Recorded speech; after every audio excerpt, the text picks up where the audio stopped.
നമ്മുടെ ജീവിതയാത്രയിൽ മറ്റുള്ളവർക്ക് നന്മ ചെയ്ത് നാം മുന്നോട്ട് പോകുമ്പോൾ നമുക്ക് അവരിൽ നിന്ന് തിരിച്ച് തിന്മ ലഭിക്കുമ്പോൾ നമ്മുടെ മനസ്സ് വേദനിക്കാറുണ്ട്. എന്നാൽ നാം മാത്രമല്ല ഈ രീതിയിൽ നിന്നയും പരിഹാസവും സഹിച്ചത് എന്ന് തിരിച്ചറിയണം. ഈ ഭൂമിയിൽ കടന്നു വന്ന് മാനവജാതിയുടെ രക്ഷയ്ക്കായി സ്വജീവനെ യാഗമായി അർപ്പിച്ച യേശുക്രിസ്തുവിനെ പോലും തള്ളിക്കളഞ്ഞ ഒരു വിഭാഗം ഉണ്ടായിരുന്നു. ദൈവം ഏൽപ്പിച്ച കാര്യങ്ങൾ ചെയ്യുവാനായി അപ്പോസ്തലന്മാർ മുന്നോട്ട് കടന്നു വന്നപ്പോ അവരെ അംഗീകരിക്കുന്ന ഒരു കൂട്ടത്തെയല്ല നമുക്ക് കാണുന്നത്. ഏതു വിധേനയും അവരുടെ പ്രവർത്തനങ്ങളെ തടയുവാൻ, ഒരു രീതിയിലും ഇനി മുന്നോട്ട് പോകരുത് എന്ന ലക്ഷ്യത്തോടെ പ്രവർത്തിച്ച ഒരു കൂട്ടം ആളുകളെ എല്ലായ്പ്പോഴും നമുക്ക് കാണുവാൻ കഴിയും. അതുകൊണ്ട് തന്നെ മറ്റുള്ളവരുടെ മുറിപ്പെടുത്തുന്ന വാക്കുകളേക്കാൾ ദൈവം നമ്മോട് പറഞ്ഞ ശബ്ദത്തിന് നാം വില കൊടുക്കുവാൻ തയ്യാറാകുമ്പോൾ എന്തെന്നില്ലാത്തൊരു കോൺഫിഡൻസ് നമ്മുടെ ജീവിതയാത്രയിൽ നമുക്ക് അനുഭവിക്കുവാൻ കഴിയും. വിശ്വസിച്ചവർ, കൂടെ നിൽക്കുമെന്ന് നാം ആഗ്രഹിച്ചവർ മാറിപ്പോകുമ്പോഴും കൂടെയുള്ള ദൈവത്തിന്റെ സാന്നിധ്യം നമുക്ക് അനുഭവിച്ചറിയുവാൻ കഴിയും. അതെ, ആരൊക്കെ കൂടെയില്ല എങ്കിലും ദൈവ സാന്നിധ്യം നമ്മുടെ കൂടെ ഉണ്ടെങ്കിൽ ഈ ദൈവം നമ്മെ ഒരിക്കലും കൈവിടുകയില്ല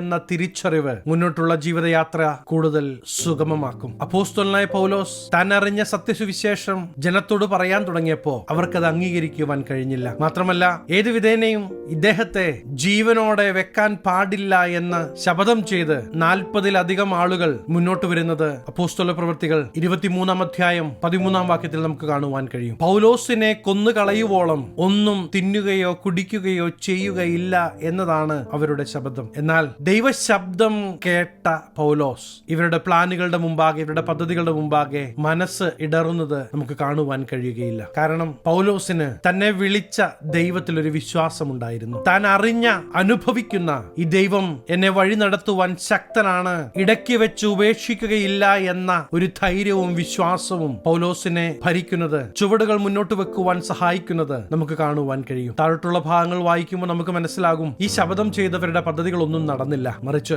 ദൈവിക പദ്ധതികൾക്ക് വേണ്ടി പൗലോസ് മാറ്റപ്പെടുന്നത് നമുക്ക് കാണുവാൻ കഴിയും. ഇവിടെ നിന്നെല്ലാം ദൈവം നമ്മെ ഓർമ്മിപ്പിക്കുന്നത്, നശിപ്പിക്കും, തീർക്കും എന്ന് പറയുന്നവരുടെ വാക്കുകൾ കേട്ട് മനസ്സ് തളർന്നിരിക്കുന്ന അവസ്ഥയ്ക്ക് ഇന്നൊരു മാറ്റം വരേണ്ടത് ആവശ്യമാണ്. കാരണം നിങ്ങളെ സ്നേഹിക്കുന്ന ഒരു ദൈവമുണ്ട്. അമ്മയുടെ ഗർഭത്തിൽ ഉരുവാകുന്നതിന് മുമ്പേ നിങ്ങളെ അറിയുന്ന ഒരു ദൈവമുണ്ട്. ഇന്ന് നമ്മെ അറിയുന്ന, നമ്മെ സ്നേഹിക്കുന്ന ദൈവത്തിന്റെ അടുക്കിലേക്ക് അടുത്തു വരുന്ന ഒരു വ്യക്തിയെ പോലും അവൻ തള്ളിക്കളയുകയില്ല, മറിച്ച് മാറോട് ചേർത്ത് ആശ്വസിപ്പിക്കുന്ന ദൈവസ്നേഹം നമുക്ക് കാണുവാൻ കഴിയും. യേശുവിന്റെ അടുക്കിലേക്ക് നാം അടുത്തു വരുമ്പോൾ എന്തെന്നില്ലാത്തൊരു ദൈവിക സമാധാനം നമ്മുടെ ജീവിതയാത്രയിൽ നമുക്ക് അനുഭവിക്കുവാൻ കഴിയും. സാഹചര്യങ്ങളെല്ലാം പ്രതികൂലമാകുമ്പോഴും, കൂടെ നിൽക്കുന്നവരെല്ലാം എതിരാകുമ്പോഴും, കൂടെയുള്ള ദൈവത്തിന്റെ സാന്നിധ്യം തിരിച്ചറിയുമ്പോൾ ധൈര്യത്തോടെ ജീവിതയാത്രയിൽ നമുക്ക് മുന്നേറുവാൻ കഴിയും. ഞങ്ങളാണ് ദൈവത്തിന്റെ എല്ലാം, ഞങ്ങൾ പറയുന്നതാണ് ശരി, ഞങ്ങൾക്കെല്ലാം അറിയാം എന്ന് പറയുന്ന ഒരു വിഭാഗത്തിന്റെ മുമ്പാകെ അപ്പോസ്തലന്മാരിലൂടെ ദൈവം വീര്യപ്രവൃത്തികൾ ചെയ്യുവാൻ തുടങ്ങിയപ്പോൾ അവർക്ക് അംഗീകരിക്കുവാൻ കഴിഞ്ഞില്ല. അസൂയ നിമിത്തം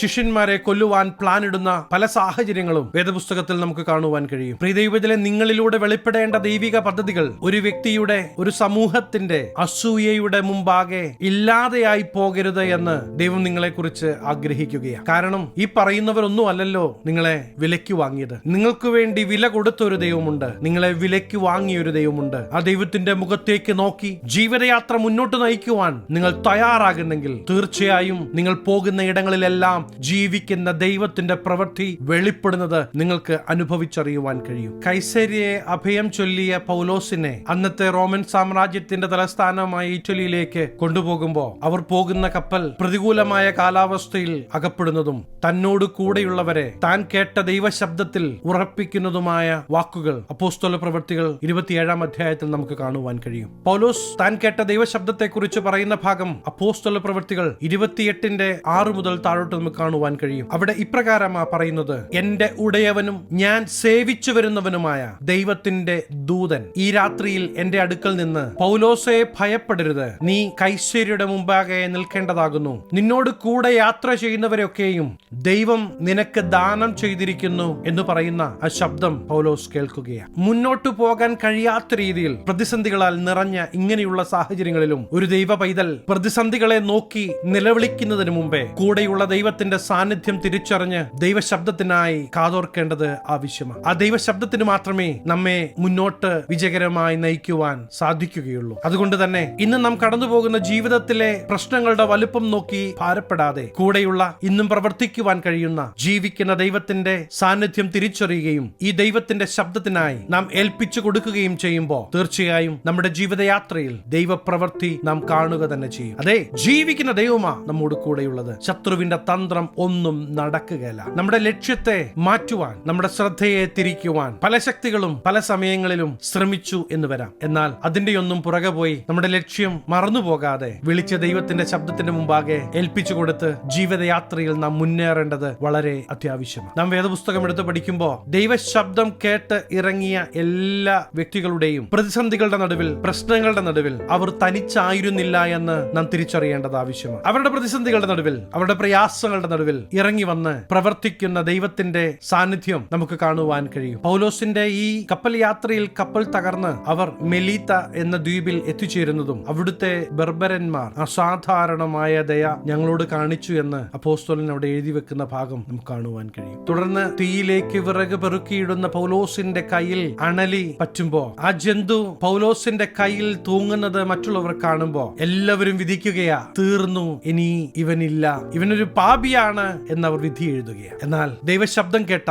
പൗലോസ് കയ്യിൽ പറ്റിയ ജന്തുവിന്റെ വലുപ്പത്തെ കുറിച്ചൊന്നും പറഞ്ഞില്ല. അത് പറയാൻ, അതിനെ വർണ്ണിക്കാൻ പൗലോസിന് സമയമില്ല. അതിനെ തീയിലേക്ക് കുടഞ്ഞു കളയുന്നത് നമുക്ക് കാണുവാൻ കഴിയും. അവൻ വീർക്കുകയോ പെട്ടെന്ന് ചത്തു വീഴുകയോ ചെയ്യുമെന്ന് വെച്ച് അവർ കാത്തുനിന്നുവെങ്കിലും അവന് ആപത്തൊന്നും ഭവിക്കുന്നില്ല എന്ന് അവർ കണ്ട് അവരുടെ മനസ്സ് മാറിയത് നമുക്ക് കാണുവാൻ കഴിയും. പ്രിയ ദൈവത്തിലെ, ചുറ്റുമുള്ള സാഹചര്യങ്ങളോ നിന്റെ മുമ്പാകെ കടന്നു വരുന്ന വിഷയങ്ങളോ അല്ല നിങ്ങളുടെ നാളെയെ തീരുമാനിക്കുന്നത്. ഇന്നും ജീവിച്ചു പ്രവർത്തിക്കുന്ന ദൈവത്തിൽ നിങ്ങൾ ആശ്രയിക്കാൻ തയ്യാറാണെങ്കിൽ നാശം കാത്തു നിൽക്കുന്നവരുടെ മധ്യേ ദൈവപ്രവൃത്തി വെളിപ്പെടുന്നത് നിങ്ങൾക്ക് കാണുവാൻ കഴിയും. ഈ ചെറിയ സന്ദേശത്തിൽ ഞാൻ നിങ്ങളെ ഓർമ്മിപ്പിക്കാൻ ആഗ്രഹിക്കുന്നത്, ദൈവശബ്ദം നിങ്ങൾ കേട്ടതാണോ? നിങ്ങൾ ഇന്ന് ദൈവത്തിന്റെ അടുക്കിലേക്ക് അടുത്തു വരാൻ തയ്യാറാണോ? അങ്ങനെയെങ്കിൽ ഒരു ശത്രുവിന്റെ പദ്ധതികളുമല്ല നിങ്ങളുടെ ജീവിതത്തിൽ നടക്കാൻ പോകുന്നത്. ദൈവം നിങ്ങളോട് സംസാരിക്കുന്ന ദൈവശബ്ദമായിരിക്കും നിങ്ങളുടെ ജീവിതത്തിൽ നിറവേറുവാൻ പോകുന്നത്. ഈ ദൈവശബ്ദത്തിന്റെ മുമ്പാകെ, ദൈവമേ, ഞാനിതാ അങ്ങയുടെ മുമ്പാകെ അടുത്തു വരുന്നു. എന്റെ ജീവിതയാത്രയിൽ